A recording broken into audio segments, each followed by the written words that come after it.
to stay fairly cloudy with maybe a little bit of rain at times. Notice cloud and rain is edging towards the west of Northern Ireland as well. Temperatures, well, a little higher for Northern Ireland compared to today, and across England and Wales again, mid-20s, maybe up to 31 in the capital. We are going to see a change though as low pressure comes in. You can see the swirl here, bringing a band of cloud and patchy rain across the country, followed by plenty of showers. That is a cold front, and so it will introduce cooler conditions. One more very warm day across the southeast on Thursday, but turning fresher for all by Friday. Looks like things are heating up. Boxed boilers, sponsors of weather on GB News. The latest GB News travel.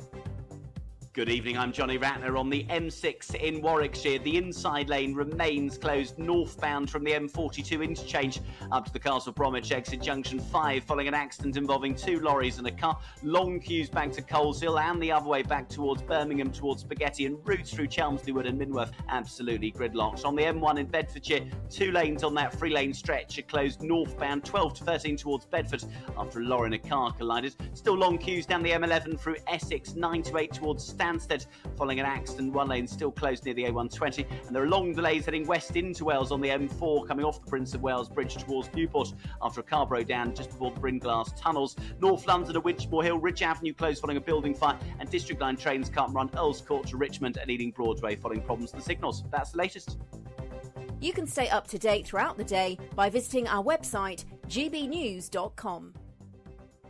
It's the final week to see how you can win big this summer. First, there's a totally tax-free £15,000 in cash to make your summer spectacular. Spend that extra cash however you like. You'll also win a brand new iPhone, Apple AirPods, and if that wasn't enough, a £500 voucher to spend at your favourite UK attraction. You have to hurry as lines close at 5 p.m. on Friday. For another chance to win the iPhone, treats, and £15,000 cash, text prize to 63232. Text costs £2 plus 1 standard network rate message. You can also enter online at gbnews.com/win. Entries cost £2 or post your name and number to GB06 PO Box 8690 Derby DE1 9TT. UK only. Entrance must be 18 or over. Lines close at 5 p.m. on Friday. Please check the closing time if listening or watching on demand. Good luck. On election night, we are throwing a party. The GB News Election Night Watch Party will be live from Essex and you are all invited. On air from 10 o'clock, we'll have familiar faces from across the channel, entertainment and lots more stuff as we keep our eye on all the results as they come flying in. If you want to join our live Election Night Watch Party audience, scan the QR code on screen or go to gbnews.com/election party. Are the newspapers getting you down? My wife didn't divorce me that month. Struggling to separate the wheat from the chaff? I know that it's a bit of a circus at the best of times. Well, don't worry, Headliners has got you covered. We'll take the burden of reading the day's news, and if we get depressed, who cares? It's an occupational hazard, frankly. That's Headliners on GB News from 11 p.m. till midnight, and the following morning, 5 till 6 a.m. on GB News, the comedy channel. Nah, just kidding. Britain's news channel.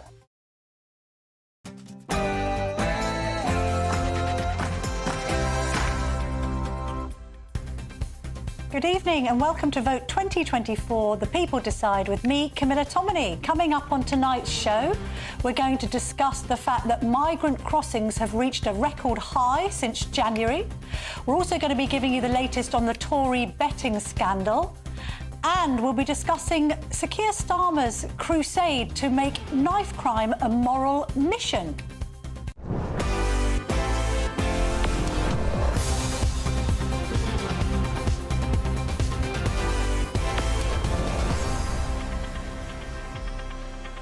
We'll also hear from former England manager Big Sam Allardyce ahead of tonight's big game against Slovenia. And as always, I'd love you to get in touch with me with your thoughts on tonight's topics.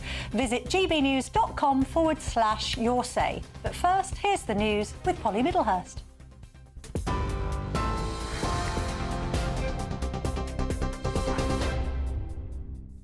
Camilla, thank you, and good evening to you. Well, suspended Labour candidate Kevin Craig says he deeply regrets betting against himself and taking a punt on the Tories winning in his own constituency.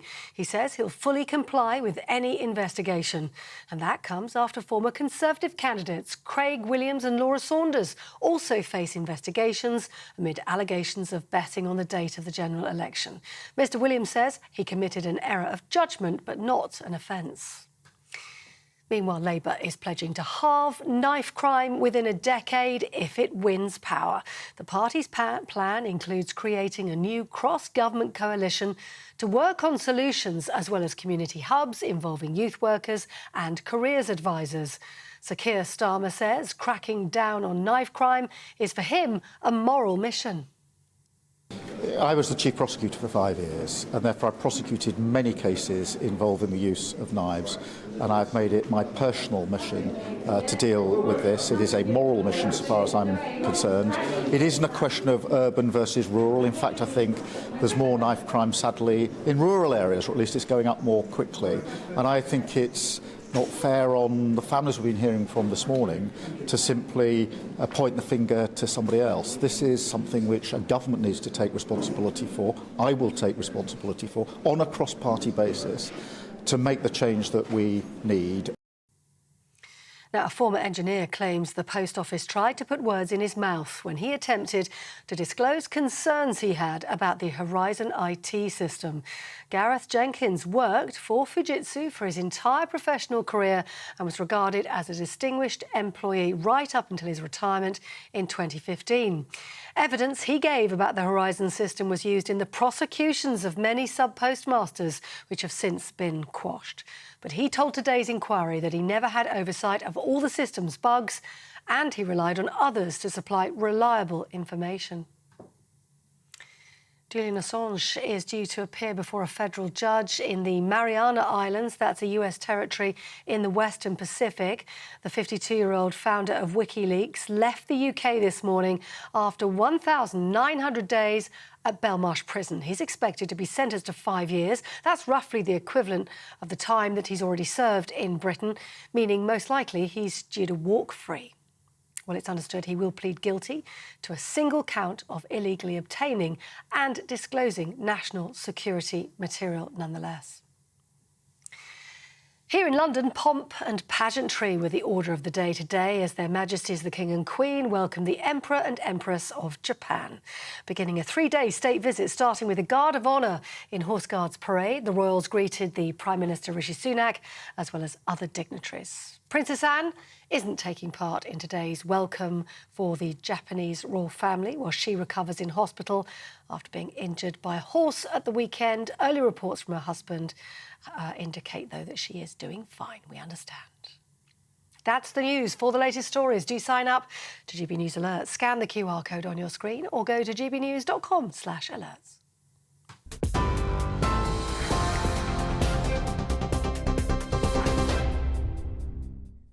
Thank you, Polly. Before we get into the news of the evening, can I just have a little toot of my own trumpet?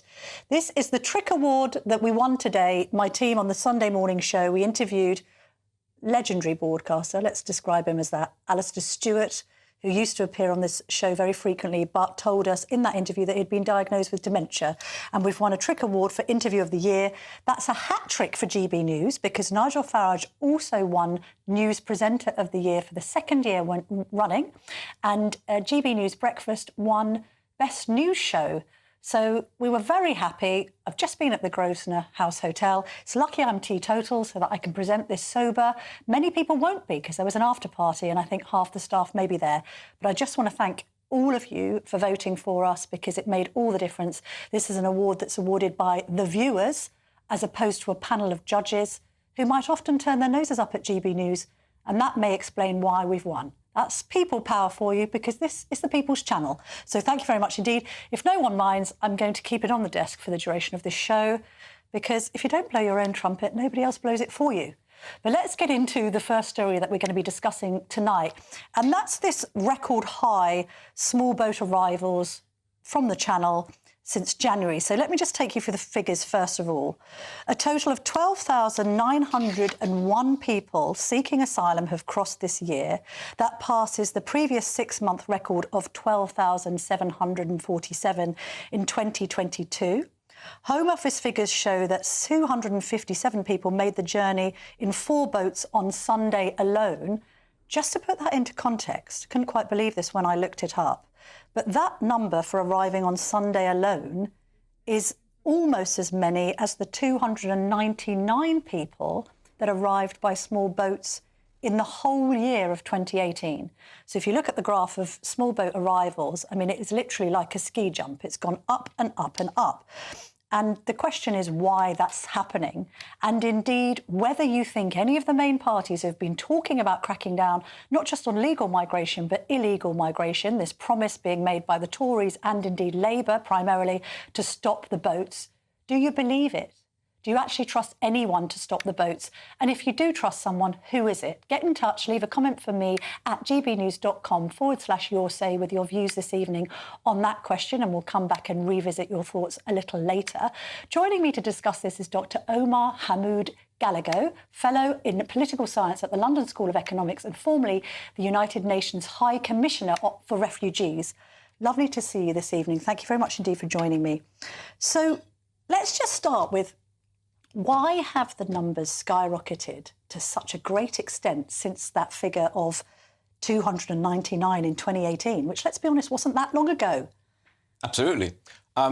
Well, there is one response, and that response is, on the one hand, it's Brexit. On the other is the war in Ukraine and a series of upheavals throughout many of the regions from which refugees come from. Right. Let me just go back on that. Sure. Why Brexit? Because we know that there have been thousands and thousands of migrants, for instance, landing at Lampedusa, that Italian island, for the last decade, and obviously they're still a member of the EU. I noted that over the course of the last year until the end of May, 95,000 migrants had still turned up at Lampedusa. Yes. So being a member of the bloc doesn't seem to make much difference. No, absolutely. In fact, the UK still receives and has often quite often received many less applications, or fewer applications than its European partners. Yeah. Now, Brexit comes into the picture because before Brexit, we had something called the Dublin Regulation, which allowed the UK to send back migrants, or rather asylum seekers who had first arrived into European mainland and then tried to come to the EU, back to the mainland where they had come from. But because we've left without any sort of agreement with the European Union, now anyone can come in and tough luck trying to convince the French to take them back. Yes, well, let's talk about the French, because Nigel Farage, the Reform leader, has been out in the Channel in the early hours of this morning, and he has been saying that he's observed a dinghy arriving full of migrants, and effectively the French authorities have escorted them into English waters. So he's questioning why we're paying all these millions to the French for them not really to provide any border control at all. Yes, no, that's a good point. But I wouldn't know if the French authorities are actually escorting migrants. But what I can tell you for sure is that this is a complex problem that requires complex solutions.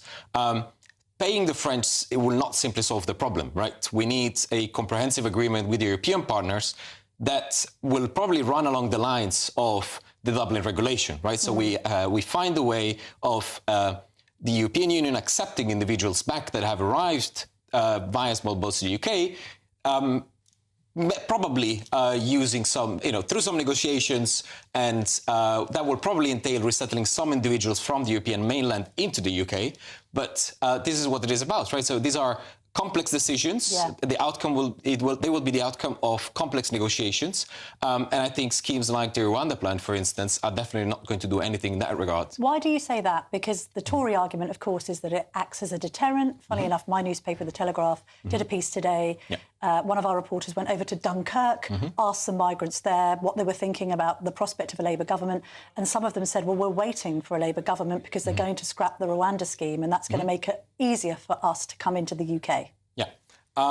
So I'll be very clear on this. I don't think there is any evidence at the moment in terms of statistics that suggests that migrants have stopped coming to the UK by boat, as you've just shown, because they're waiting for a Labour government. I think the Home Office data they use told us about earlier, that 882 migrants arrived on June the 18th alone, shows that this is the case. So they're not just they're not being waiting. put off, are they? No, they're not waiting there, right? Rwanda, or the spectre of Rwanda, even in the improbable likelihood of the Conservatives winning the next election and instigating Rwanda and having those flights take off, as Rishi Sunak has promised, in July, it can't have been acting as a deterrent theoretically, because these are record high numbers. Absolutely. I've said it several times on this channel. The Rwanda plan is ineffective. I don't think it's going to deter any migrants, or rather asylum seekers, from coming in. They will just find other ways of coming in. Is extremely expensive, right? We know that for only the first 300 people will have to pay over £500 million. And as a British taxpayer, I think our money can be better used than that. Yes. And then third, of course, it's illegal. It goes against much of our national legislation, but also international conventions that we've ratified. And of course, it wouldn't pass the test of the European Court of Human Rights. So a couple of questions on behalf of the audience who I think are confused as to why migrants can leave a safe country like France and still claim asylum in the UK. They've been safe in France, or indeed they may have been safe in any of the European countries that they've travelled through to get to this island. Absolutely. I think the response is quite clear. The convention, the Geneva Convention of 1951, that sort of sets the framework for the way we accept refugees, states that as a state you don't have to accept anyone who's beyond your borders, but once they're in, you have to have a look at their application for asylum, because you might be missing something. Now, of course, if they're coming through safe third countries, then the question is why, and as you rightly ask, and I think it's often because the reasons for choosing a specific country over another often comes back to the networks that they have, right? The language that they speak. So the choice of country often goes way beyond, because if you think of it, if they wanted to look for a country with a higher GDP per capita, they might as well stay in Germany, right? Or Austria, right? And in fact, they have easier access to work there. So why are they coming to the UK? They're coming to the UK for complex reasons, often depending on who they know, what they believe they can do in this country. And so to go back originally, how can we transform this flow of individuals that go through safe third countries into maybe a direct resettlement for individuals who really need it, instead of But let's try and nail that down. Individuals who really need it, as opposed to those who are picking and choosing which European country they settle in for possibly familial reasons, but also, let's be honest, economic reasons. I mean, maybe people are settling here because they like the free access to the NHS that they may be entitled to after 3 years, etc., right? So the waters appear to be muddied by the failure, and I don't know whether it's a UN problem, whether it's a government problem, whether it's a Home Office problem, whether it's a general problem, of distinguishing between economic migrants and genuine asylum seekers. Would you agree that has been a problem historically when it comes to arrivals at the Channel?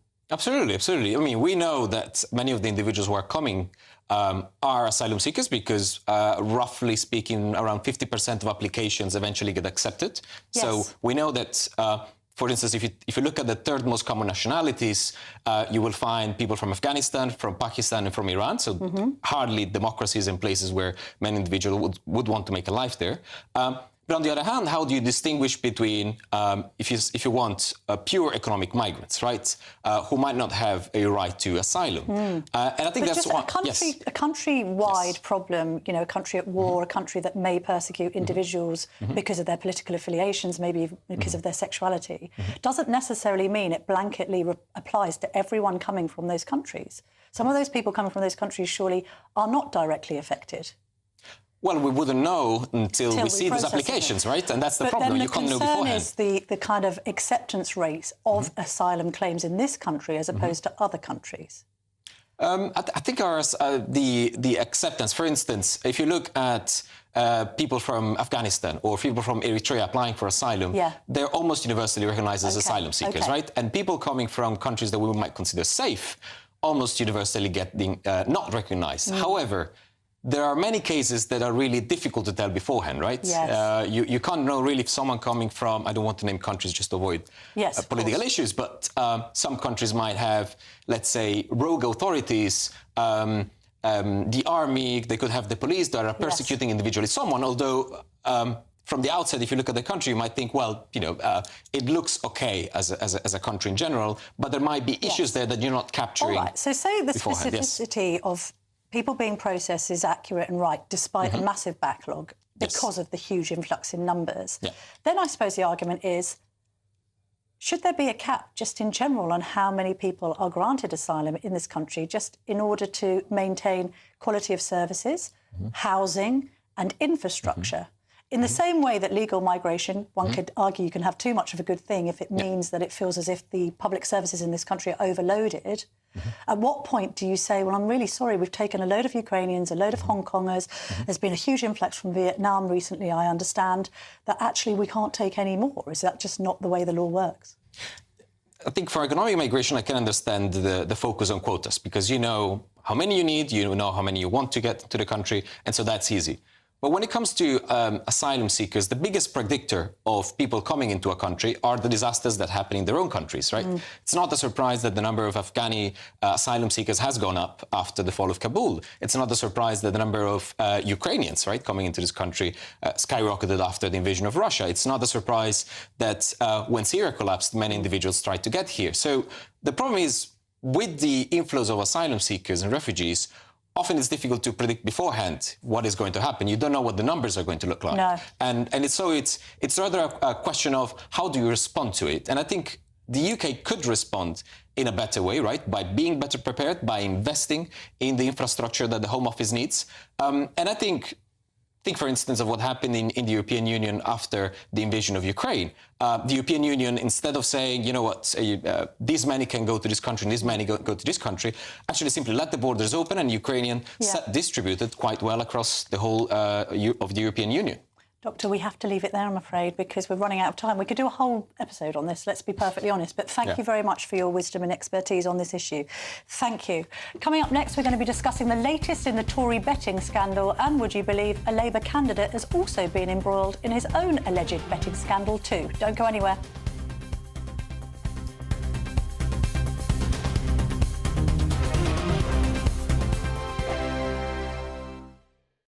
In the GB newsroom, we bring you the news as it happens. With our team of dedicated journalists across the UK, GB News brings you accurate reporting of the day's topical agenda.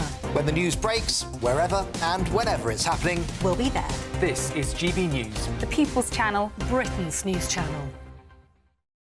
Patrick Christie's Tonight, weekdays from 9 p.m. The mystery surrounding the disappearance of flight MH370 has perplexed the planet now for 10 years. But now all of a sudden researchers at Cardiff University have piped up and said, oh, we heard a beep. Aerospace engineer, founder of MH370search.com is Richard Godfrey. Richard, are we going to find this thing? The new research is much more thorough and gone in much more detail. It is picking up acoustic waves under the water.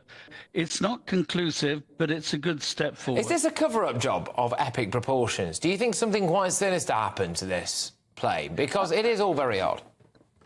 I think you're right. It is all very odd. It is. We have a lot of data, but we don't have the final analysis, and we won't until we actually find the wreckage. The Indian Ocean is a huge place, 77 million square kilometers. When we find the plane, we can recover the flight data recorder, the cockpit voice recorder. We can learn a lot more. Do you think someone might have shot it down? No, the plane flew until it ran out of fuel. The plane was perfectly in working order. There was an active pilot right until the end. So my only theory at the moment is the captain of the plane actually committed a hijack of his own plane. But until we find it, we won't be able to prove that. We are potentially a step closer now to knowing and to one of the greatest mysteries of recent times anyway, finally being solved. There's aerospace engineer there, Richard Godfrey. Thank you. Britain's election channel, the People's Channel. Weekday weekdays on GB News. Wake up to breakfast every day from 6 a.m, followed by Britain's newsroom at 9:30. At noon, it's Good Afternoon Britain, followed by Martin Daubney from 3 p.m, only on GB News, the People's Channel, Britain's news channel. Every Saturday, 10 till 12, we'll bring you all of the news that you need to know. We'll also remind you that there is so much to smile about. It's my favourite time of the week. I get to relax, enjoy some light-hearted stories, and let Ellie teach me about fashion too. That's Saturday Morning Live, every Saturday, 10 till 12. Only on GB News, Britain's news channel. Welcome back to Vote 2024 with me, Camilla Tominey. Let's get into the latest on the betting scandal now. So we've got 5 more police officers now implicated in the Tory betting scandal. That comes after Craig Williams and Laura Saunders, both under investigation for allegedly betting on the election date, being disowned by the Tories. So just to explain, they're candidates and they're still on the ballot paper, but the Tories have basically disenfranchised them. Then, weirdly, another twist in this strange tale. A Labour candidate called Kevin Craig has been suspended for betting against himself, winning his own constituency, which I find rather baffling. That's what we think has happened. We haven't had that confirmed, but that's what we think has happened. Well, let's bring former Labour MP Steve McCabe into the conversation. Stephen, it's strange this, isn't it? I mean, what's your reaction to what's been going on? We've got Tory candidates implicated. We've got Met police officers implicated now. We've got this separate thing of a Labour candidate betting. I mean, it's strange, isn't it? Well, it is strange, but I think if you unpick it, it's fairly straightforward. In the case of the Labour candidate, as you say, betting against himself, Keir Starmer's been as good as his word. His feet haven't touched the ground. He's been suspended. That's the difference between leadership and dithering. So you think Rishi Sunak dragged his feet too much? Well, of course he did. And the longer he drags his feet, the more his scandal expands. And remember, the distinction here is one person who inexplicably bets against himself, and clearly isn't fit to be a Labour candidate. No problem there. I'm very clear about that. But the other issue is whether people used insider knowledge to try and defraud the betting system. And that's a much more serious Although it's charge. worth stressing, look, this is under investigation. The Conservative Party are investigating their own. We've got the Gambling Commission also investigating. So far, no admissions of guilt or indeed findings of guilt. We've heard from Rishi Sunak in a debate last week with BBC's Fiona Bruce saying how angry he is about all this. I mean, it's very difficult, isn't it? Well, so angry that it took him nearly 2 weeks to take any action. But then he thinks that the authorities should be investigating before he steps in. If the Prime Minister isn't the authority, who is? All right, Stephen, let's talk in general terms about the election campaign. I mean, what's your reading of it? Do you believe these projections of a Labour supermajority? One MRP poll last week for Savanta predicting that they may end up with 516 seats. No, I don't think anyone in the Labour Party believes that at all. I think that is fantasy politics. I mean, it does look as if people go out and vote Labour in the way they are telling Labour candidates on the doorstep, then there could well be a Labour government. I don't think that's really in dispute. I can't think of anyone who can believe the Conservative campaign we've witnessed. And it's very clear they're much more interested in roughing each other up than fighting an election against the Labour Party. Do we know what we're getting with Keir Starmer? I mean, we found out from Labour who they aren't going to tax.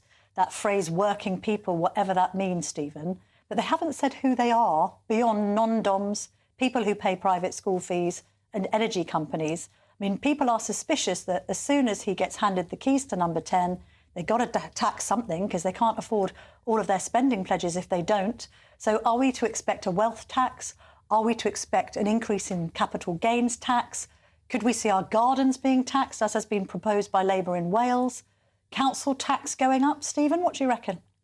Well, I can't remember an election where the Labour Party hasn't been accused of having some fantasy range of taxes. And I can't actually remember a Labour government that's subsequently done it. Look, Labour has set out a programme that it believes it can implement within the tax provisions they've made available, and they've made it very clear the priority is to go for growth. It's to grow the economy.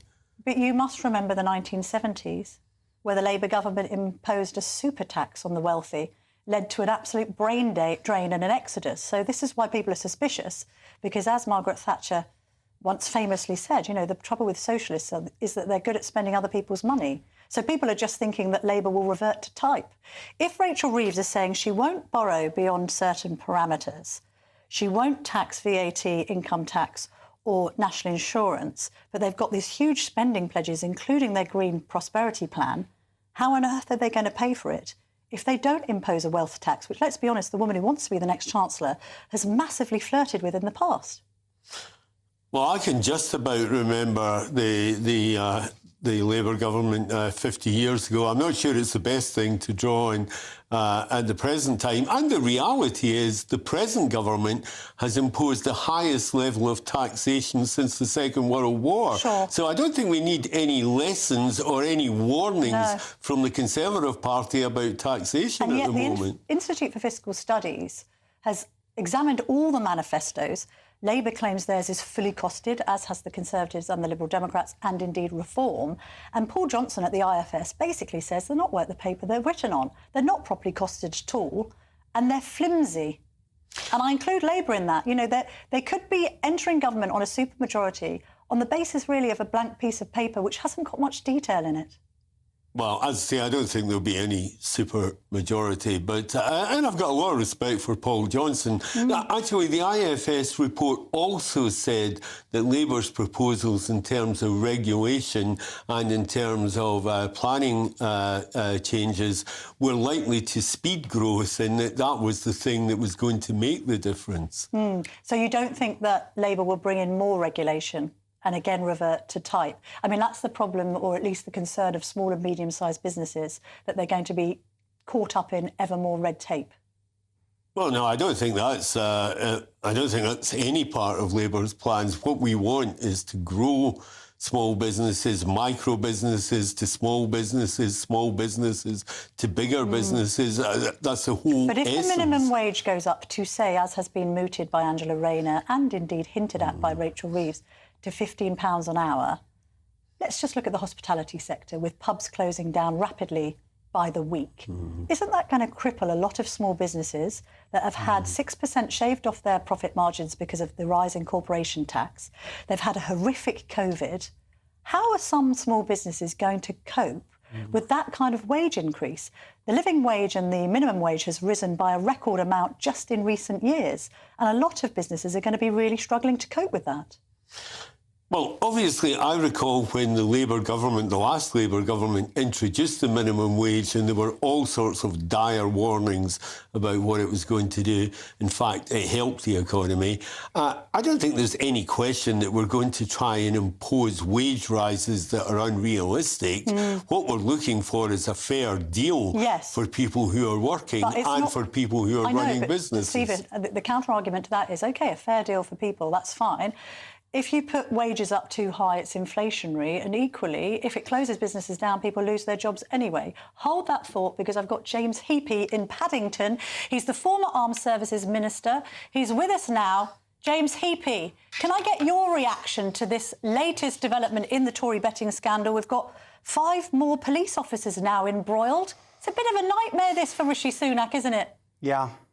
The whole thing sucks and just plays to the public's perception of politicians generally. I don't think they distinguish, sadly, because there's now a Labour guy that's involved in some sort of election betting thing as well. I think all it does is just creates that sort of weary sigh as people look at each other in the coffee queue in the morning, and does politics on the whole a massive disservice. And James, I know you're not standing, so you're sort of running into the distance in a different way and doing something different with your life after committing a huge amount of your time, not just to the armed forces, by the way, but also to political life. Give us as objective an analysis of the Tory campaign and what you think the prospects are for Rishi Sunak come July the 4th. Oh, look, there won't be a Conservative government elected next week. That is plain to see.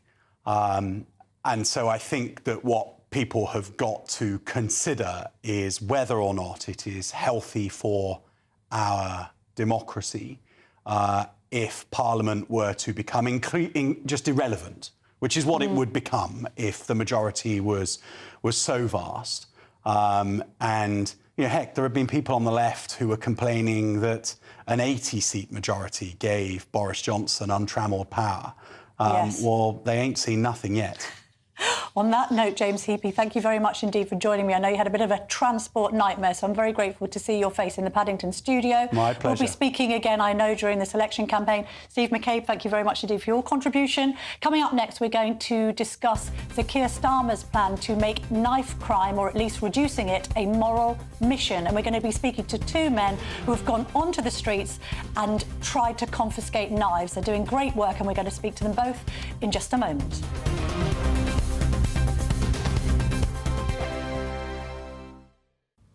Evening. Welcome to your latest weather update from the Met Office here on GB News. Very warm and humid again for most places tomorrow.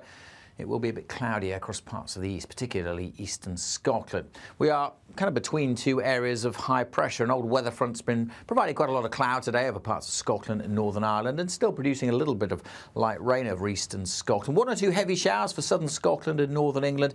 They should tend to fade away. For most, it's a dry night, lengthy clear skies across the south, turning a bit misty along some eastern coasts and perhaps in the southwest, and temperatures holding up, maybe no lower than 17 in the capital, but a much fresher feel in the northwest for much of Northern Ireland and western Scotland. So a more comfortable night here. We should start off with quite a bit of sunshine in western Scotland, but in the east of Scotland, quite a grey start and likely to stay fairly cloudy here through the day.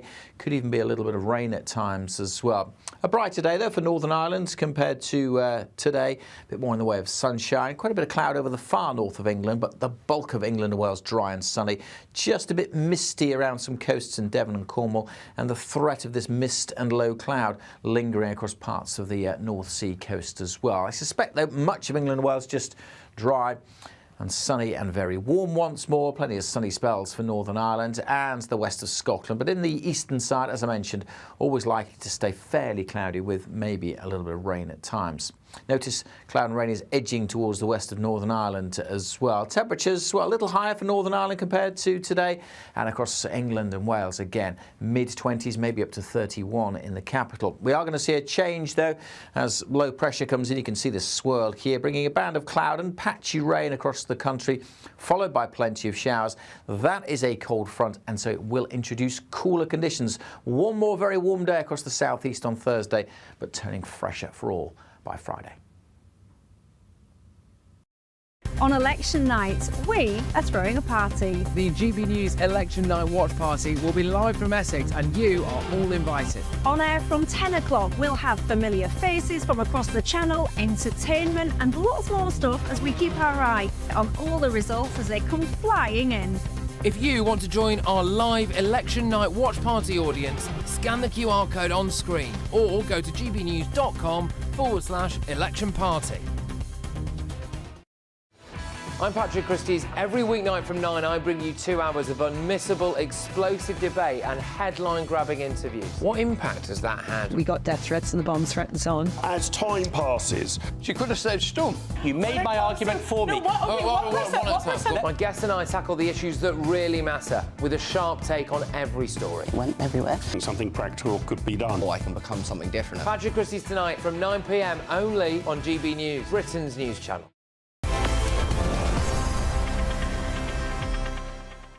Welcome back to Vote 2024 with me, Camilla Tominey. Now, Labour leader Sir Keir Starmer has said he wants to make it his moral mission to bring knife crime down. This is what he said about it earlier. I was the chief prosecutor for 5 years, and therefore I prosecuted many cases involving the use of knives, and I've made it my personal mission to deal with this. It is a moral mission so far as I'm concerned. It isn't a question of urban versus rural. In fact, I think there's more knife crime, sadly, in rural areas, or at least it's going up more quickly. And I think it's not fair on the families we've been hearing from this morning to simply point the finger to somebody else. This is something which a government needs to take responsibility for. I will take responsibility for, on a cross-party basis, to make the change that we need. So Labour says knife-related offences have risen by 81% since 2005 across England and Wales. To discuss this issue, I'm joined now by Farron Alex Poole, who's an anti-knife crime campaigner and founder of Faz Amnesty. Lovely to see you, Farron. Thank you so much for coming in. Now, you were stabbed 18 times in 2 different attacks. This happened when, Farron? Once in 2000 and another time in 2003. And then you took it upon yourself to basically try and rid the streets of knives. So I understand that you've collected more than 1,400 weapons in just 5 years, which is astonishing. Or more than that, do you reckon? Yeah, no, the last count we've done is in the high parts of 4,000 weapons. 4,000? Yeah. Oh, sorry, my figures are out of date. So when you hear the Labour leader, or indeed any politician, talk about bringing knife crime down, do you find that credible, or do you think there's a complete disconnect between politicians and what's actually happening out on the streets? Well, I feel where knife crime is now, and the governing bodies that's been responsible over the last decade or so, I believe they're a part of the reason why knife crime is where it is now. Really? So when you do hear somebody coming and they're offering tangible manifestos, then maybe it's something that we'd like to believe in. Yeah. But at the same time, I just ask if anybody's that's coming with these ways and these promises of how to fix knife crime, I want to know how, maybe. Yeah. Well, let me tell you what he suggested. He suggested that he wants to create a new cross-government coalition to work on solutions. So he's saying, let's not make this party political. Let's all get together, put our heads together and try and come up with some solutions. He then wants to chair an annual knife crime summit to track progress. Once a year, right? Yeah, but I'm looking at it and thinking, hang on a minute, what are more practical solutions? Is it we need more coppers on the streets? Is it that you're going to say to me an increase in stop and search would help? Is it that we need youth workers who have disappeared over the course of recent decades? There aren't enough things for young people to do, so they get sucked into knife crime. I'd imagine it's a multifaceted approach, but in your experience, you're out in the streets dealing with people who are carrying knives, young people. What do you think would make the most difference? I think we need to be aiming at preventive measures, and we need to be getting through to the younger children before they even are susceptible to certain behaviours or interactions. And I also think that youth provisions in terms of funding, in terms of youth centres, like they've been depleted over the years. And I just feel like if there's anybody out there that realises how detrimental youth services are to the younger people in terms of growth and in terms of guidance, like it's really, really important factor of society and into children growing. So anyone that's in a position to offer them services back into the community, then I feel that is going to be a start of helping. So get up close and personal with young people who are sucked into this, talk them out of it, take knives away as you've been doing, and really offer that practical help. Joining me down the line now is Anthony Olasende, who is the CEO of Always an Alternative, a youth organisation based in South Yorkshire. I've spoken to Farron here. I hope you might have heard that. What do you think needs to be done? Because once again here we've got some great rhetoric from the politicians, let's have cross-party summits. But again, you're on the streets, you've got these bins that you've set up where people can put knives in, no questions asked, just get rid of them, have an amnesty. What else needs to be done? I think, it just needs like a reset button, if I'm being honest. We need a multi-layered approach, of course. What Faz does absolutely fundamental. Why? Because he's giving young people an get and at the minute, young people don't have a safe option to get rid of weapons. So when they get given an option, then that's what they can use. So that is fundamental. As you said, also, we need to get them young, unfortunately, primary school age. We don't have to go in all guns blazing, knife this, knife that. We can teach them soft skills. We can teach them how to handle conflict. We can teach them how to, speak to one another and how to handle, disruptive other people. So for me, it's multi-layered. I think that the government, they're just out of touch. They come, they make these things up that sound absolutely beautiful. They do. They sound like, yes, that's what I need in my life. However, we all know it is far from the truth. I mean, Anthony, let me just pick something up that you've said. Primary school children. I mean, how young are some of these kids with these knives? And I've dealt with a young boy. He came to me when he was, I think he was 7. We did all we could. We offered the family help, and 2 years later, he ended up getting stabbed himself, which was absolutely crazy. It's heartbreaking, you know. It's happening. It's a real thing, and it needs the attention. But you agree with Farron that what this is really about is one-to-one help? It's embedding people who can relate to children in the community. I mean, perhaps more than police officers. Is the relationship between the police and young people, particularly in ethnic minority communities, just not what it once was, Anthony, finally? I don't think it is anyway. I think the police need to understand that, you know, that relationship that was once held years ago when there was community police around, that has long gone, and people don't trust the police as much as they do. I've had accounts where people have had their houses robbed. The police don't even go to see them. They just give them an incident report number. People don't want that. People want to feel supported and they want to feel safe. And this is why a lot of people are carrying weapons, because they simply don't feel safe on the streets. So actual police numbers would be a start. Increasing community policing, Anthony, finally. Yeah, I don't think the increase of police isn't the issue, because, you know, prisons are full. I think it's training those police that we have got to be community-based and work within communities and sort out those issues within communities and branch out. OK, Anthony, Farron, thank you very much indeed for your expertise on that. Coming up next, we're going to be thinking ahead to the England versus Slovenia match at the Euros and talking to Big Sam Allardyce about what Gareth Southgate needs to do to win back the support of England fans. Don't go anywhere.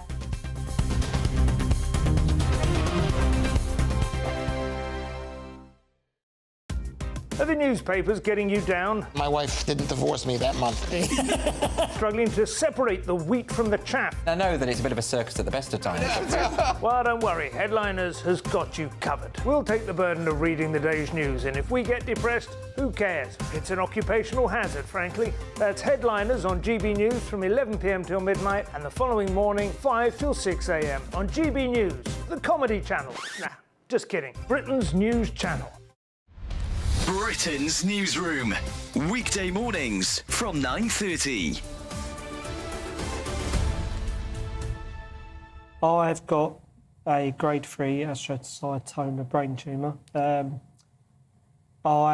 Once I was diagnosed, I tried to do my claim with my insurance company and was rejected. They then also cancelled my life insurance and also cancelled my wife's policies as well. And this is Zurich Insurance, John. This is Zurich, and their point was, because you'd had some dizzy spells, which you hadn't told them about, they say dizzy spells equates to a brain tumour, which there's no evidence to support that. I was with King's College Hospital. They ignored them. King's College Hospital were the experts. And you were expecting £25,000? Yeah, that was a critical illness claim. Critical illness, because you've got a critical illness. Clearly, it couldn't be more critical, could it? No. Michelle, you've got a lovely, poorly husband, and you're also worrying about paying the bills and what the future holds. Yeah. What impact is this having on you on a day-to-day basis? I try not to think too much about the future because it does upset me. I'm kind of thinking, when John does go, I'm left with a mortgage to pay and 2 young children. How old are your kids? 5 and 3. Right. Yeah. So it's incredibly tough. And are you working? I haven't worked since having the children. Right. And that's a decision we made when we had children. In the grand scheme of things, this amount of money is a drop in the ocean for a company like Zurich. Yes, because I think they could make all this go away. I've read some of the statement. Zurich said, "We're sorry to hear of the very difficult circumstances Mr. Renlin's family are experiencing." You're terminally ill, and they're calling that difficult circumstances. The People's Channel. Hi there, I'm Michelle Dewberry, and I'm going to take a second to tell you all about my show, Dubes & Co. We start off with the issues of the day. We then bring in both sides of the arguments. We get rid of the disrespect. And then you throw me into the mix. And trust me, I'll tell it exactly how it is. And then, of course, the magic ingredient, you at home. We mix it all together, and what have we got? In my opinion, the best debate show in town. Monday to Friday, 6 till 7 on GB News, Britain's news channel. Welcome back to Vote 2024. The people decide with me, Camilla Tominey. England kicking off against Slovenia shortly. Let's speak to Theo Chikomba, our GB News reporter, who's live from the fan zone in Croydon. Oh, my goodness me, probably being covered with beer and certainly soaking up the atmosphere. Theo. Yeah, well, the atmosphere here is electric at the moment. Only a few minutes away until the England match starts. Now, interestingly, for those who maybe watched EastEnders when they were a bit younger, Sean Williamson, who used to play Barry on EastEnders, was on the stage a few moments ago, and now they have been singing It's Coming Home. So a lot of people are hopeful this evening.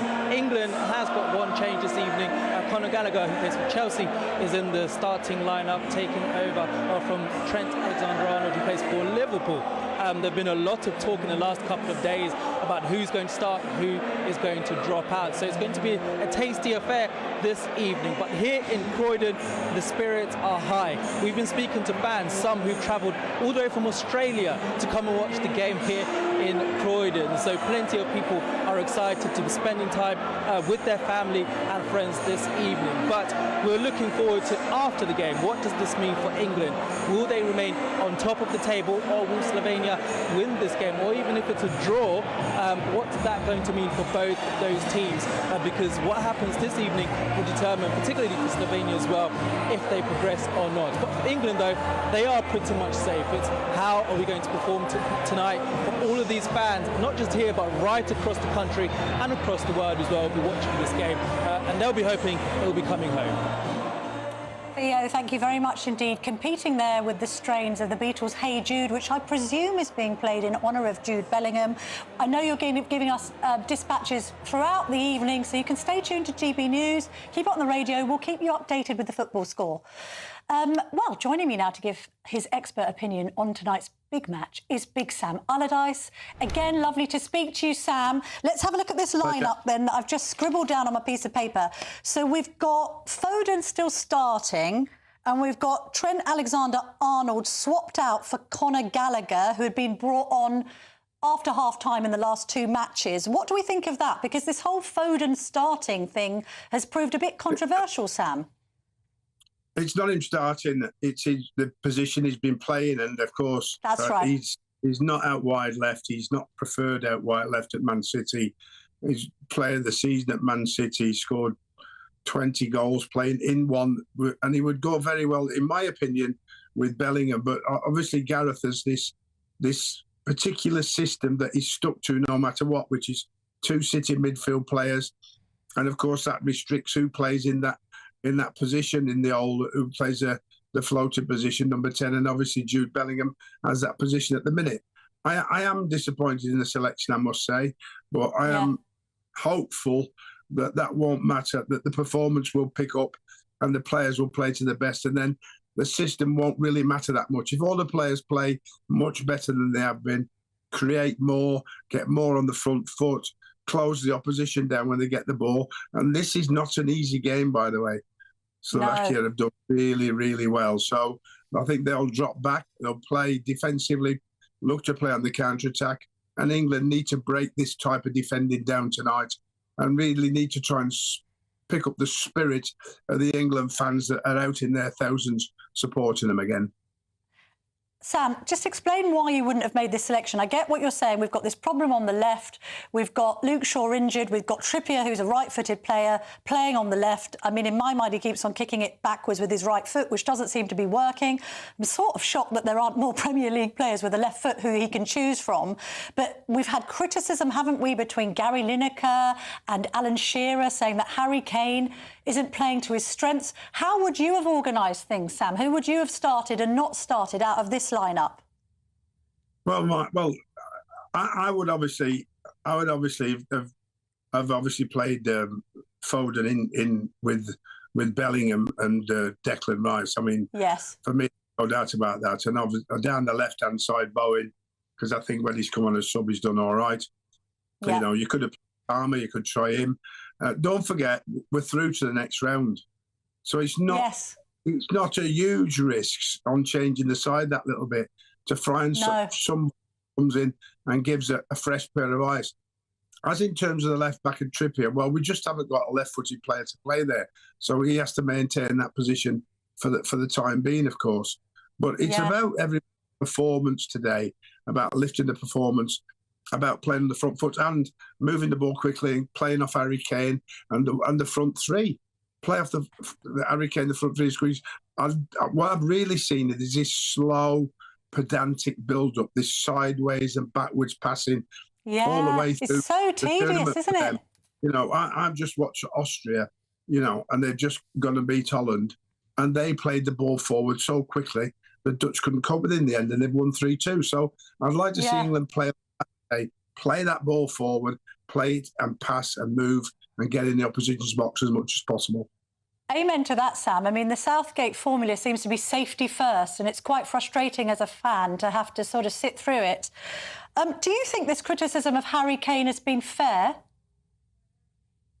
Yeah, because he hasn't played very well at all. And I mean, Harry, as the captain, really has to say to his players, come on, lads, I mean, I'm getting a little load of stick here. I need some service off you. I need you to be finding me. I need you to be getting the ball into me. You know, wherever that might be, I'll receive the ball, I'll accept it, and then I'll get the ball in possession going forward and get in the box and score. But, you know, just deliver for me and I'll deliver back. And that really has been a problem about the amount of ball Harry's been able to receive, hence the criticism that he's got. But also it's a criticism that they're all just playing too defensively and not with enough courage and flair, Sam. That's the point, isn't it? Well, yes, when there's over 100 goals in that team that played, well, Harry 44 goals in Germany and the rest of the team in the Premier League, probably 80-odd goals. So, you know, we've got really very accomplished goal scorers from most positions in that team. So let's get them in a position to score. Yeah. If you were manager, Sam, what would you be saying to them right now? You're in the dressing room. You've got all of their attention gathered round. They're all hanging on your every word. What's your team talk, Sam? And my team talk would be to be very positive about how you're going to play the game and you know, really get down to the way you play and the way you know you can play, both individually and as a team. You've done all the tactics, you've done all the opposition and how dangerous they are, but it really is about you. It's really going to make Slovenia pay for our lack of performance in the first two and go and show everybody at home and everybody in the stadium just who you are tonight and deliver. All right, great stuff, Sam Allardyce. I'm sure we'll be speaking again throughout this tournament, but thank you very much indeed for your time this evening. Coming up next, we've got State of the Nation with Tom Harwood. Lovely to see you. And you, congratulations on the trick. I mean, my goodness me. Huge honour. Have I mentioned we won an award? Tom, what have you got coming up? Breaking news just now. Rishi Sunak has had 4 home invaders in his home property in Richmond, Yorkshire. 4 have been arrested. One seemed to have been attempting to defecate in his lake. Sake. So we'll be discussing that, but we'll also be discussing much more besides. The idea that there are these migrants who are waiting to cross the channel before a change in government. We're going to investigate the truth behind that. Yeah, that was the Telegraph story suggesting they were quite eager for Sir Keir Starmer to be in charge. Absolutely. Because they think that the border might be a little more lax. They've spoken to some people who are in and around Calais who are saying that they might delay. But also, the Financial Times has done some investigation in where the Labour Party is sending its activists, suggesting there might be a secret behind-the-scenes Lib-Lab pact, a non-aggression pact, particularly in the southwest of England. All right, great show coming up. Very much looking forward to it. Thank you very much, Tom Harwood. Did I mention I won an award? Yes, and that's one of 3 for GB News, so celebrate with us. Thank you very much for your support and for your votes. I'll be back here tomorrow at 7 o'clock. Coming up next is State of the Nation, but first of all, here's the weather. Looks like things are heating up. Boxed boilers, sponsors of weather on GB News. Evening, welcome to your latest weather update from the Met Office here on GB News. Very warm and humid again for most places tomorrow. it will be a bit cloudier across parts of the east, particularly eastern Scotland. We are kind of between two areas of high pressure. An old weather front's been providing quite a lot of cloud today over parts of Scotland and Northern Ireland, and still producing a little bit of light rain over eastern Scotland. One or two heavy showers for southern Scotland and northern England. They should tend to fade away. For most, it's a dry night, lengthy clear skies across the south, turning a bit misty along some eastern coasts and perhaps in the southwest, and temperatures holding up, maybe no lower than 17 in the capital, but a much fresher feel in the northwest for much of Northern Ireland and western Scotland. So a more comfortable night here. We should start off with quite a bit of sunshine in western Scotland, but in the east of Scotland, quite a grey start and likely to stay fairly cloudy here through the day. Could even be a little bit of rain at times as well. A brighter day though for Northern Ireland compared to today. A bit more in the way of sunshine. Quite a bit of cloud over the far north of England, but the bulk of England and Wales dry and sunny. Just a bit misty around some coasts in Devon and Cornwall, and the threat of this mist and low cloud lingering across parts of the North Sea coast as well. I suspect that much of England and Wales just dry and sunny and very warm once more. Plenty of sunny spells for Northern Ireland and the west of Scotland. But in the eastern side, as I mentioned, always likely to stay fairly cloudy with maybe a little bit of rain at times. Notice cloud and rain is edging towards the west of Northern Ireland as well. Temperatures, well, a little higher for Northern Ireland compared to today, and across England and Wales again, mid-20s, maybe up to 31 in the capital. We are going to see a change though as low pressure comes in. You can see this swirl here, bringing a band of cloud and patchy rain across the country, followed by plenty of showers. That is a cold front, and so it will introduce cooler conditions. One more very warm day across the southeast on Thursday, but turning fresher for all by Friday. A brighter outlook with Box Solar, sponsors of weather on GB News.